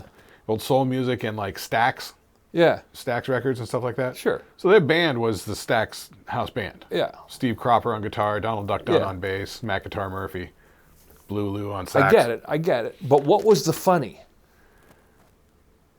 It wasn't a funny. Like, it seems like on the old Saturday Night Live, the first season of Saturday Night Live, they're doing the Blues Brothers almost like a quasi-musical act. Okay. They had the band, so they hired a lot of those Stax guys. Yeah. Honestly, the first season of Saturday Night Live, the house band is the Stax house musicians Yeah. and Paul Schaefer Yeah. from David Letterman. Yeah. That's the band. So they had the band, so they knew all the riffs. So then Dan Aykroyd and John Belushi would come out and sing the songs. Yeah. Yeah. So depending on whose voice fit better for it, And then Dan Aykroyd also plays harmonica. Right. So I think they just came up with this idea of the Blues Brothers, and they wore the matching suits, and they would just do that as a bit to fill time on SNL. Yeah, because in those days, so they wouldn't. Yeah, it was kind of like a bit as opposed It's a quasi-musical act. Yeah, like a vaudeville bit. Yeah, it's like a fake musical act. It's a little, Okay. They just use a house band, a couple of characters. So then for the movie, I guess I don't think they ever put him in a sketch on SNL. They would just come out and sing a song. Okay, all right. So I could see that. I could see this transition. Now, somebody in their bright mind goes, we got to make a Blues Brothers movie. Aykroyd's pitching it. Oh, I got to make a Blues Brothers movie. Don't forget, it's directed by John Landis. Okay. I love John Landis. Yeah, produced by Lorne Michaels, I'm sure, had his hand in it. Of course. Yeah. And so I think they start making up backstory for the characters. So the characters' backstory is that they're from Chicago. They're orphans. Okay. That grew up in an orphanage run by nuns. Yeah. And so at the start of the movie, it's the classic thing, like the orphanage is gonna get foreclosed on because they don't have enough money to pay the city taxes or something like that. All right. Yeah, that's a premise. So word gets out. It's Elwood, Aykroyd, going to Joliet prison, where Jake, Belushi is getting released from jail. And so they're going to get the band back together and put on a show of to get the money to save save the orphanage. That's it. All right. That's the premise. All right, elevator pitch. I don't mind that. So I guess the hijinks ensue when he tries to get him out of jail, and he's trying to fit back into society, and he's kind of a slut. They're not trying to fit back into society. He picks him up from jail. Oh. They drive from Joliet, Illinois, where the prison is. They call him Joliet Jake. And they head back into Chicago. Okay. First place they go to is the diner. All right. Where is working Matt Guitar Murphy and Blue Lou, the sax player. Okay. So they go there and they order they order food. It's like very specific food. Belushi orders half a chicken. Dan Aykroyd's character orders like a piece of dry white toast and something else. Like one egg and a piece of dry white toast or something ridiculous like that. The waitress, who is Matt Guitar Murphy's character's wife, is Aretha Franklin. Oh. So she goes, I got a couple of crazy white boys out here. One of them wants a half a chicken. And he goes, Jake? And he goes, and the other one wants an egg and a piece of dry white toast. And he goes, Elwood. And so he comes out and he's like, what's up? And then, Blue Lou sticks his head out and he's like, hey! And so then Aretha Franklin's character is like, you can't be jetting out of here, running off with your buddies. Like, we got a restaurant to run here. And so then she sings, think. You better think. Yeah. Think about what you're going to do to me. Sure. Well, song and dance number, All right. with Aretha Franklin and the waitresses, backing her up. So the movie's writing itself. It's a musical. It's unfolding. It's a musical. Okay. All right. So they go to pick up those two. Aretha Franklin's there. She's protesting them and doing the song and dance number. Then it's like next door to the restaurant is like a guitar shop. Hanging out there, the guitar shop is John Lee Hooker hanging out front playing some blues. Of course. So they get a little John Lee Hooker playing some music in there. All right. So cameos abroad. Okay, we got cameos. So then they got to go and cameos. They got to pick up Steve Cropper, the guitar player. They got to pick up Donald Duck Dunn, the bass player. I forget who. So the what drummer point is this funny? Well, hijinks start to ensue. Tax collector coming, chasing them down? Cops. The cops. Oh, the cops are one step behind him? The cops are chasing them because they're driving around in an old cop car. Okay. But you've also got Carrie Fisher as John Belushi's character's ex-girlfriend. Oh, okay. She's trying to kill him. Oh, okay. That's a nice touch. All right. So it's like... She heard he got out of jail, so I'm going to kill him. She's so mad. Yeah, she's mad that he's out of jail. Yeah. At one point, what are you springing him for? He's a loser. At one point near the end, she's got a rocket-propelled grenade, and she ends up blowing up the car. Oh, okay. But it gets to where the cops are chasing him. So many cops are chasing him from all over the place that it ends up culminating in a giant police car chase inside a mall. Okay. Would I lose comedy street creds if I said out loud that I don't find Aykroyd funny? No, he's sort of the straight man in this. Is he in this one? Okay. Yeah. Now, when they're both very deadpan. Yeah, and I keep thinking of like, I like Aykroyd. I'm sure he's a great guy. I would love to hang with him. But every time you give me a role that he's in, I go, Dragnet. The Dragnet was terrible. Yeah, Coneheads. I don't. What about Ghostbusters. What about Spies Like Us? Come on. Well, but I mean, definitely on Dr. Detroit. Trading Places. Sure, but Eddie Murphy's taking the laugh role in that. He's straight man in Eddie Murphy in that one. Yeah, but he does a real good job as Winthorpe. Louis Winthorpe III. That is true. Okay, as the slacker guy. Slacker guy. He's the rich guy. Yeah. Aykroyd, though. I don't know. That one, it doesn't even seem like Aykroyd. He does a good job in that one. Yeah, okay. Yeah, because it doesn't feel like Aykroyd. It just feels like the character. It feels like, it's sort of a straight guy sort of role, you know? Like Hugh Grant could do it or something like that. You're right. But Aykroyd's good at it because he's not very Aykroyd-y. Okay. But all those funny people that were considered the greats, I mean, is Bill Murray that funny? Well, that's the thing. A lot of the Bill Murray stuff from like late 70s, early 80s, he's kind of a dick. He's kind of a brick. Yeah. I like him as an actor, and once again, I would love to meet him. I'd be starstruck. But I think the whole thing was like when these people were doing it, because at the time, Bill Murray's whole thing was being this sort of like, it was almost like the John Belushi type thing of being like an anarchic, anti-society kind of, agitator sort of character. Yeah, it's the agitator. Yeah, who's like fighting against the system and the man, and thinking differently, and they're sort of like wisecracking and snarky sort of thing. I think it was of its time. Yeah, that it didn't. A lot of comedy stuff is very of the time and doesn't hold up well. That's what I'm saying. Later. Yeah, it's just not. It's just bah.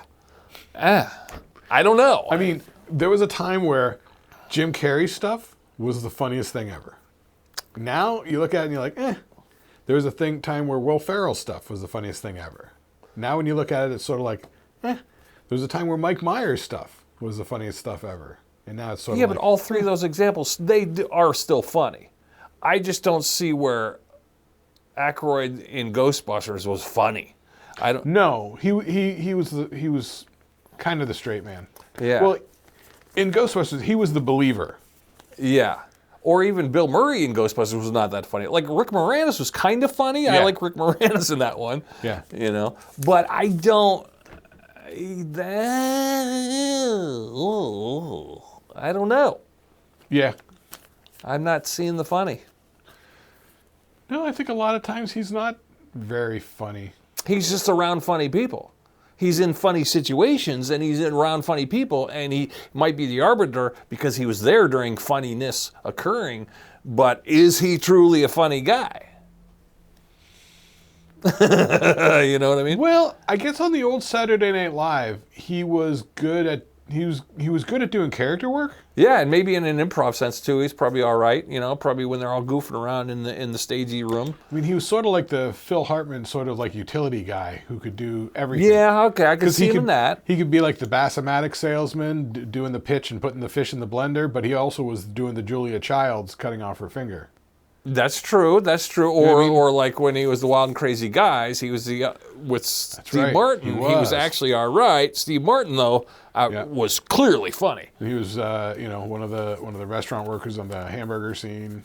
Yeah, you're right. A utility guy. So which he was a necessity. He was an important part of the wheel. Which once again, it's sort of like. Being good at that doesn't necessarily make you engaging enough to, let's say, host a talk show. No. Remember when they gave Chevy Chase an old late night talk show? Yeah, not good. And to that same end, I mean, I love it, but like they gave Dana Carvey a TV show. Didn't do good, yeah. And he had the best writers in the world. He did. Yeah. He did. You ever see that documentary on it? Yeah. Too Funny to Fail? Yeah. Fascinating. Yeah, fascinating. I mean, they were just sort of winging it anyway. Yeah. Didn't they say the first sketch out was the Bill Clinton one that ruined everything? Yeah. And then the advertisers dropped him, and so they made a joke of it. So they started like Yeah, they sabotaged it. So like the second week, it was the Taco Bell presents. Didn't they have like the writers team on that was like Steve Carell and like Louis C.K. and Stephen Colbert. Colbert, yeah. Yeah, Louis C.K. was the head writer. Yeah, it was like a dream team. I think they had it was like Bob Odenkirk or something like that. Yeah, it was a dream team. Yeah. Wow. All right, that's good. Good talk. All right, I'm glad we didn't get too far in the weeds. Well, we got in the weeds, but that's all right. We got a little. Yeah, welcome to it. I had to say it. I mean, I'm going to be the guy to go out on a limb. I hope I don't get flack for it, but I don't find Bill Murray that funny, and I don't find Aykroyd that funny. I don't know. I definitely hear what you're saying, because I have recently, not too long ago, rewatched the original Ghostbusters. I got to say, I kind of agree with the guy from the city. They are running an unlicensed nuclear-powered device in the middle of the city. They got it. Yeah. I mean, I wouldn't say we got to shut it down, but yeah, that's not right. And yeah. Bit of an issue there. And yeah, Bill Murray, the character that he was doing at that time, like from like Meatballs up through Caddyshack and all that. Yeah, all that sort of stuff. The groundskeeper in Caddyshack was just not funny to me. Oh yeah, Carl. Yeah. Yeah. A lot of Caddyshack. We talked about this before, where you didn't like Caddyshack, and I agree. There was a lot of Caddyshack that I didn't find terribly funny either. Really, the funniest thing in Caddyshack is Rodney Dangerfield and Ted Knight. Yeah, Rodney. Yeah, Rodney always delivers when he's supposed to. Yeah, Rodney's right on, but he's always Rodney. But him and Ted Knight together. Yeah, Ted Knight is. It's underrated. Rodney being like crazy off the wall sort of guy. Yeah. What was his character's name? Al. Okay. Steinbeck or something like that. And then Judge Smales. Getting all upset about it. Yeah, I don't. Yeah, but as far as like the plot, the main characters, the secondary characters, I didn't care about any of it. Yeah, and it's not like they're bad actors, because they're actually pretty good actors. You know what I mean? It's not. I just when you say, you ever have somebody at the water cooler go, boy, Bill Murray's the funniest guy ever, and you go, That's like somebody, you know what I mean? You ever have somebody say something like that, and you just water cooler talk, and you just, I mean, really, walk away. The fighting words are, show your work, prove it. Like where? Yeah. Where? Yeah. Where's your receipts here? I mean, it's sort of like, remember Scrooged? Yeah. You wouldn't say he's funny in Scrooge. I mean, there's funniness because he's such a sort of like not fitting in sort of anti-hero sort of thing. Groundhog's Day, maybe? Yeah, that one wasn't so, Groundhog Day, but the premise was funny. Was he funny? I don't know. It was more the premise. A Quick Change with Randy Quaid and Gina Davis, where they dressed up like clowns. But I liked him serious in like Lost in Translation. That was a brilliant piece of work. Yeah, I mean... But there's not funny. No. What about Kingpin? All right, now that one, but once again, they wrote it. He was written to be funny. Who wrote that? Do you have any idea? No, Kingpin? Yeah. Oh God. Is that like the Farrelly brothers? I know my brain's saying Coen brothers, but it's not. It's the Coen brothers? Maybe Farrelly brothers. Farrelly brothers. The brothers. I think it's the brothers, or one of the brothers from a brother team. It seems like it. Yeah. I almost feel like that's why I didn't get his flowers. That was him, Woody Harrelson. Mm-hmm. Oh my God. Well, before we go, I just want to throw these by you, because I don't know how much conjecture in these. You okay? Yeah, I just wanted to see who wrote Kingpin. Who wrote Kingpin? Answer. Written and directed. Directed by Peter and Bobby Farrelly. Written by Barry Fanaro and Mort Nathan. Oh, okay. Oh, who knows? So Farrelly brothers, the brothers. Directed it. Yeah. Somebody else wrote it. Whoever they are, I don't know why. Yeah, that's. I don't know if that's good. You think it's better to have somebody written and directed do the same movie, or is it better to have somebody wrote it and a different person direct it? What's a better formula? Like, if you wrote a movie, would you want to direct the same movie you wrote, or would you hire a good director?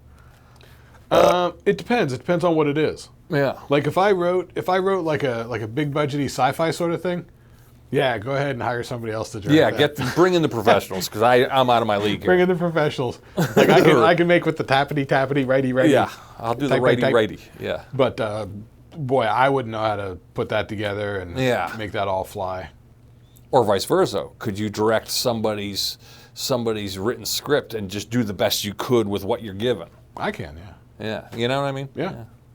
Yeah, I mean, if somebody gives me a script and I read it and it makes sense to me, I can literally see it in my head. And then I could take the visualization that I have in my head and do a script breakdown where I'll make storyboards. Well, yeah. And the storyboards tells you essentially what you're going to see and whatever. And then you can start figuring out, what do you need for locations and this sort of stuff. Figure out a shot list. You can break it down. And at that point, you've got it in your head. Yeah. So, yeah, you can totally do it. Yeah, okay. But if the script grabs you initially. Yeah, it's true. If you read it and the script isn't But if you're just hired, like, okay, we're going to get Mike Anderson to do this. You got to agree to do it. Because if you don't see the vision, there's no point doing it. Right. You'll have a movie like Chick Fight. Remember Chick Fight? I do. You're way rougher on, dude. Your scale for what's a bad movie is very skewed. That is a student film. It stinks. Somebody gave a bunch of money to a student film. I could show you a couple examples of films to show you what really bad films are. That's true. Yeah, your idea of what's a bad film is very, very skewed. Well, I just hate when a super bad, cheesy, amateurish film gets thrown in and accidentally in the ranks of where halfway decent to decent films should be. You know what I mean? It got invited to the Cool Club, and it was not. It shouldn't have been. I mean, only in the fact that it's on, Netflix or whatever it was. Right. Yeah. And I mean, to that point, it was a whole independent production. Yeah. Because you could tell at the beginning of the movie. I mean, I don't know. Does this make me like a mainstream sort of snob? But when they show the production companies at the beginning, if you don't recognize any of them, no, you are off the boards. It's off Broadway. Yeah, and they all got their weird, dumb moving logo. Okay. But when it's just like some sort of finance company you've never heard of, and then some other production company you've never heard of. Yeah. It's like we're in independent movie territory. Yeah, we are. So. Yeah, we are. So bad. Once again, guys, if you haven't ever checked an episode of Shlicketty Review out, you can hear me lambaste Chick Fight last episode of Shlicketty Review. So go in the playlist down there. And, Yeah, and those are short episodes too. Yeah. All right, well, let's play a little game. Mike likes to talk. And you want to get to know Mike. You get to know me. Sure, but this one is a this or that. It's a simple game. All right. Now, I could almost go as far as, do I know what Mike's going to pick for the this or that? All right. Should I just ask you the this or that? Yeah, read me the thing and then tell me what you think, and then I'll give you my all right. Whatever. I don't know anything about any. All right, we're going to play this or that. All right.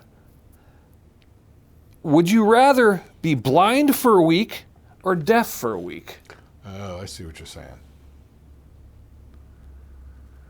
Huh. I think Mike is... Now, if I had to guess, I think you're going to want to be blind for a week because going deaf, you don't like to hear your own voices in your head and things, I think you'd rather be blind for a week than deaf for a week. I think you'd do the tappy cane thing or have somebody lead you around but be able to hear everything. Or would you rather just be in your own world, I'm deaf for a week, but I can see everything going on? Tough one, huh? It is a tough one. I mean, but only a week. Yeah, you gotta say 7 days. Only a week is the reprieve. I mean, yeah. I had a period of time where I couldn't hear out of this ear for like a year and a half, like almost nothing, and drove you nuts. It was very annoying. And you were way into music back in those days. Yeah. So it was kind of scary because music is all you had, and I'm losing hearing in one side of it. I had incarnations of bands where I met people, we jammed for months, and then it broke up. Well, I still couldn't hear out of this side of my ear. Which I kind of used to my advantage. I, stood with this ear towards my brother's drum set. Because his snare drum's like a gunshot. It's like, this far from your ear. Yeah. So you get out of band practice and your ears So you'd rather be ringing. blind, you think? I feel like if blind, you could still like listen to podcasts, talk to people, know what's going on, sort of thing. Yeah, you could hear conversation. Yeah. Definitely couldn't be doing the driving. It was a People drive you Seinfeld around. joke. So this is a Seinfeld joke. On Seinfeld, he's like, the worst thing would be blind, because I wouldn't know that there wasn't bugs in my food. Ooh, yeah. Yeah. Somebody just didn't blow snot rocket into your mashed potatoes. But I do feel like it would be easier to get along being blind for a week. Yeah. Being deaf for a week, yeah, that would just be sort of annoying. I would go deaf for a week, though, I think. Yeah. Although it would be scarier because you'd be afraid of traffic or getting hit by a car or like. Well, that's the thing. In either case, I mean, I don't know. If only for a week, you're going to need someone to help take care of you. Yeah. I need my eyes, so I'm thinking I need the eyes. I'd rather be deaf. At least with the eyes, you could drive to the grocery store or whatever. And, Yeah, you can make do. Yeah. If All you got right. a job like mine, I could work. I could work without my ears. Oh, here's a weird one. Would you rather fight 10 duck-sized horses or 1 horse-sized duck?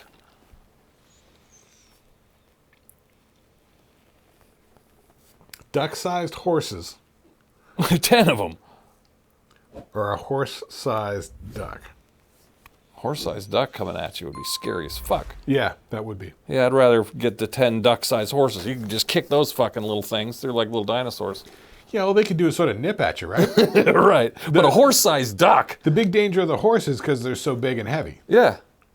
So imagine a duck the size of a horse. That'd be like a dinosaur. That'd be scary as fuck. So if it's I mean, how big are we saying ducks are? Like, they got the little body and then they got the neck, like ducks, like mallards, like Yeah, that's regular what I was ducks. thinking, like a mallard. Like they're like Yeah, like a size duck of, decoy. size of a cat. Yeah. Yeah, 10 of those. Yeah, fuck that. I'd kick those things. I could take those on. Well, they'd probably just be nipping at you. Probably if Yeah. you put some shin guards, Yeah. probably have a decent Well, they'd chance. be horses, though. They'd clop on you, but they're tiny. They're tiny horses. Claw up on you. Yeah, they're tiny. They got hooves. Yeah, horse bite. Yeah, I'd kick them. There's no climbing. All right. That's an easy one. All right. Would you rather have a personal chef or a personal trainer?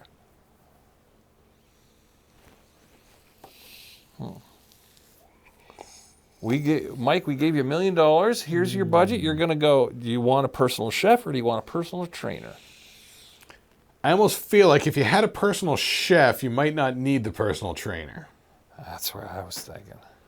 If you had somebody fixing you healthy food that you didn't have to worry about it. I wouldn't want a trainer up my ass all the time because I'd be like, come on, I just want to relax. I don't want to go jog and leave me alone. But a chef, you can be like, make me a salad, bro. Yeah, because I feel like with the trainer, it's like, yeah, you got to go work out, lift weights, which that's a lot of exertion. Yeah. Then once you're done with that, you're on your own. You got to figure it out. You got to go to the grocery store and try and figure out, like, you're hungry. Like, what are you going to do now? You're going to undo all the goods that you gained from the working out. But with the personal chef, they fed you, like, good, nutritious stuff. I feel like I would lose a bunch of weight by eating healthy food, properly, to where I probably wouldn't need to go work out that much, other than I could just go and exercise myself doing push-ups and sit-ups and, riding a bike around sort of thing. Yeah. Yeah, all right. Yeah. I'm with you. I think that's easier than the last one with the Here's a horse-sized deep one. ducks. Here's a deep one. Would you rather know the date of your death or the cause of your death? The date or the cause? I would say the cause. Really? Yeah. So if somebody would say, all right, Mike, you're gonna go down and you're gonna get hit by a car. Or if it's like, ever since that Castaway movie, it's like, I don't want to fly over the Pacific Ocean. So if it's like, oh, you die in a plane crash over the Pacific Ocean, I would be like, well, then I'm not gonna not get doing in a that. plane.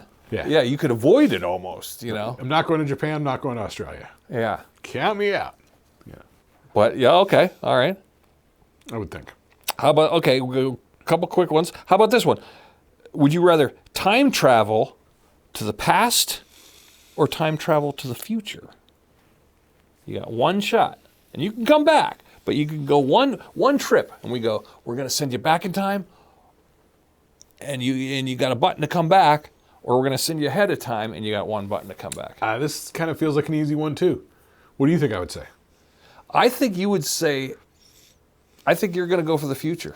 Yep, that's right. I think because you're so fascinated. You're curious on what the technology is going to be like. Give me 200 years. Yeah. What are we going to see in 200 years? Where things are going, what's going to happen, big picture or whatever. Yeah. Like if I could jump up, real quick, 200 years and just take a peep around, and be like, oh, all right, we'll be all right. Yeah, are we going to have monorails or flying cars and monorails, Or or is it gonna are be we like going to be in like Mad Max dystopian future? Yeah, dystopia, yeah. Yeah. Because I feel like, what are you going to do in the past? You can't do anything. No, and you don't want a butterfly effect anything. You don't want to fuck anything up. It's like, like I would love to go back. Oh, okay, we're going back to '68, and then I'm going to rewrite Black Dog instead before they for what? did. Like to see a concert or like? Yeah, that's kind of stinks. There's nothing to do. I mean, Yeah, unless you wanted to beat the system and like, oh, I'm going to write Stairway to Heaven before Led Zeppelin did, but. Or I'm going to go back 100 years and open up a bank account and put $5 in it and let it accrue interest. Yeah, or I'm going to bet on every Super Bowl, and win. Yeah. Yeah. All right, one more. Last but not least, what do you think, Mike? Zombie apocalypse or alien invasion? Both are scary scenarios. I think the zombie apocalypse scenario would be like the worst case scenario. Would be worse than having some kind of alien invasion. Yeah, I feel like with the alien invasion thing, I mean, you're pretty much screwed, but at least it's not like, like there's a lot of dead around. Is it just the freshly dead coming back as zombies, or is it like all of the dead? Well, let's say Walking Dead. Yeah, eventually society would break down in the zombie apocalypse. Well, whereas alien invasion, it might not break down. We just might just. Well, hang on. With the zombie thing, because I was thinking of it in terms like, because I guess there's always the question like, how are they becoming zombies, right? Remember that was the whole thing with the zombie movies back in the day in the early '80s when it was fun. Yeah, it was always an asteroid. It's like how is it done? It's like there's the asteroid from space. There's the viral. There's some sort of virus thing that occurs. There's somebody did it in a lab, some weird chemtrail thing. Yeah, some sort of military. Yeah, military chemtrail experiment. All of a sudden, we got the zombie. Yeah, so it's like kind of how's it done? Like if it's like one of those sort of like it's a comet thing that reanimates all the dead anywhere that have ever died. That's sort of like that's scary. Game of Thrones White Walker scenario where it's like, oh, that sucks. You're right. Or is it like Walking Dead? When people die, they become the people dead. that are infected from the viral I think of a thing Walking Dead situation. Yeah. Let's assume that. Because if it's a Walking Dead like viral situation, it's not like the bodies in the cemeteries are coming out. No. Whereas if it's like the thing from space or whatever, it could be, right. The cemetery's emptying out. Yeah. And sucks. It's funny how The Walking Dead painted it like, okay, hordes here and there. But remember World War Z, where it was like, they're climbing on each other like ants. That's scary as fuck. I feel like that was the same thing as the 30 Days Later, 28 Days Later. Right. Which they just made the newer one of that. Yeah, they're turning those up. Wasn't that the first one with the running zombies? Yeah, they're screaming and yelling. Yeah. Yeah, that's kind of terrifying. Yeah, because it's sort of fun zombies when they're shambling and slow. But right, yeah, you stand a chance. When they just want to eat your brains, I could beat that. Yeah, this idea of them like sprinting at you. Or screaming and yelling. Or like in World War Z where they were just like throwing bodies at things to where they're like creating their own ramps. Wow, yeah. In order to like scale buildings. Yeah, you're dead there, yeah. Yeah. Now, alien invasion could go either way. Are we talking like District 9 or are we talking like slithering fucking, octopuses, or are we talking like ships blowing up our cities? It could be any of it. I mean, that's the whole War of the Worlds thing, especially the Tom Cruise one that Spielberg did. Yeah. Where it's like they come down, it's death rays, vaporizing people left and right. For what? We have no idea. Yeah. Because, you got to figure that they'd be here for a reason. Yeah. And it's like, if they wanted the people, like, there was a movie that was made by these guys who ran like an effects company. It was called Skyline. Okay. Did you ever see this? Oh, is that the one with the guy from the pits in that one? Isn't it? Maybe. I mean, it's from like 2011 or something like that. Maybe. It's these people that live in like some sort of like high-rise apartment building. And then they wake up one morning, they're all hungover after partying. Some friend came into town the night before. They all got drunk and they're all waking up hungover. Okay. There's an alien ship that showed up. And it's just sucking people in and harvesting them. Yikes. Like wholesale. And the ship's just sort of hanging there and just sort of like a vacuum, just take it. like scanning with a laser, finding people and then, sucking them in this whole thing. Yeah, that's scary. Yeah, and so they're trying to, deal with that. Yeah. Skyline's pretty interesting. I think then to answer the question, I would go zombie apocalypse, honestly. Really? You take your chances? Well, what are we saying? It's like a surface level zombies, like people who die right now reanimating. Yeah. Not the clearing out the coffins. Right. Yeah. Like a Walking Dead. But society would break down. Eventually gas wouldn't work, Yeah. Whereas at least with the alien invasion, society has a chance of technologically staying afloat. Well, I mean, depending on the alien. I mean, and the scope. Easiest thing for the aliens to do is come down and launch an electromagnetic pulse. Right. Because that's what they did in War of the Worlds. Yeah. That Steven Spielberg one with Tom Cruise. Did you ever see that? Yeah. Because that's the first thing they do is it's an EMP, so all the cards get disabled. Yeah. So Tom Cruise's character is a mechanic, so he's able to go in there, pop the distributor cap in there, replace this one little part, and then the cars work. Huh. Sort of a plot point sort of thing. I wouldn't want either of them. It sounds like horrifying.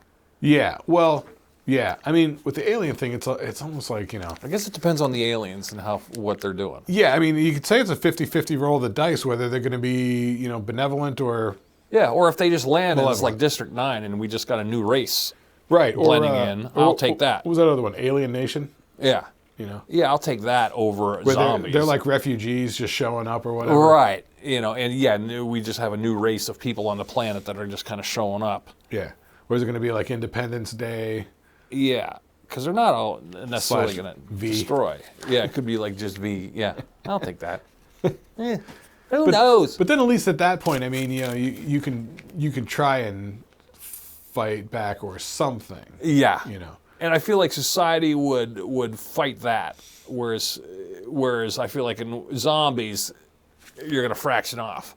Like zombie apocalypse, all the zombie movies, it turns into, like in Walking Dead, society breaks down and then the people just, factions of people fighting each other. Did they ever go back? Well, I guess they did in that prequel series. What was the thing? What happened? They allude to it. They allude to a military experiment, like a chemtrail kind of situation. So something got out of the lab. Yeah, but that was the whole thing Kirkman had said when he made it was, I don't even want to disclose how it happened. That's like, not neither here nor there. Yeah, it's like J.K. Rowling with the Harry Potter stuff. She doesn't go into like how magic works or... Yeah, it's just there. It's just from day one, here we go. Okay. Yeah, it's like Entourage. Like I got the first season of Entourage on DVD because I'm like, I never saw how this actually started. Yeah. It doesn't. There's no origin story. It just picks up and goes. Yeah, it picks up when he gets to Aquaman. No, that's way later. Yeah, season 2, right? Or 3. Yeah.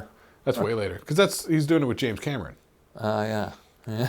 So they had Cameron involved. Yeah, irony. Spoiler alert. They actually do make an Iron Man, or I'm Aquaman, but he gets to play Aquaman. Yeah. Are you saying spoiler alert for the fact that they made an Aquaman movie like 10 years ago? Yeah. And Cameron had nothing to do with it. No, Cameron had nothing to do with it. Yeah. That to me, okay, before I go, I got one last rant. Aquaman was a shitty character. It was a shitty thing. And I've never seen those Momoa ones, but I can't imagine those being any good. I feel like I maybe saw the first one, but man, it was like in one eye and out the other. I mean, underwater fighting. Stop it. It made no impact to me. Yeah. Yeah, a lot of the undersea sort of stuff, it didn't make much of an impact on me. No. But it's sort of hard to keep it straight because they had him in those Justice League movies. Yeah. Where there was a lot of, stuff. He's hanging out up in Alaska, some fishing village. Yeah, but he was just more like a guy who could talk to aquatic creatures and control aquatic creatures, not this underground, not under the 30,000 leagues under the sea where he's all, talking to Zeus, Yeah, it's like this idea that they're like Atlanteans that live underwater. Right, that's a little convoluted. They can breathe in the water. Yeah, like I understand the original Aquaman character who was, he could manipulate, he rode a dolphin, okay, he can make the school of fish move. I get it, that's cool, minimal. But no, wait, so you were a Marvel guy. So Marvel had this whole thing that they were doing in the Wakanda Forever. Yeah, and the Namor guy. Yep. Guy with the little wings on his feet. Yeah, something about that. I didn't. I tried to watch that movie, but I just couldn't get into it. It started about popping up. Yeah, I tapped out. Yeah, I couldn't. I'm not into it. Yeah, it was losing me there. Yeah, dumb. So. Well, we gotta go. It's late. All right, you gonna wrap it? We're gonna wrap it. We'll see you next week, kids. All right, hit like, hit subscribe. Thanks for hanging out. Shoot us an email, and we'll see you at the Shlicketty Review Thursday. Yeah, for sure.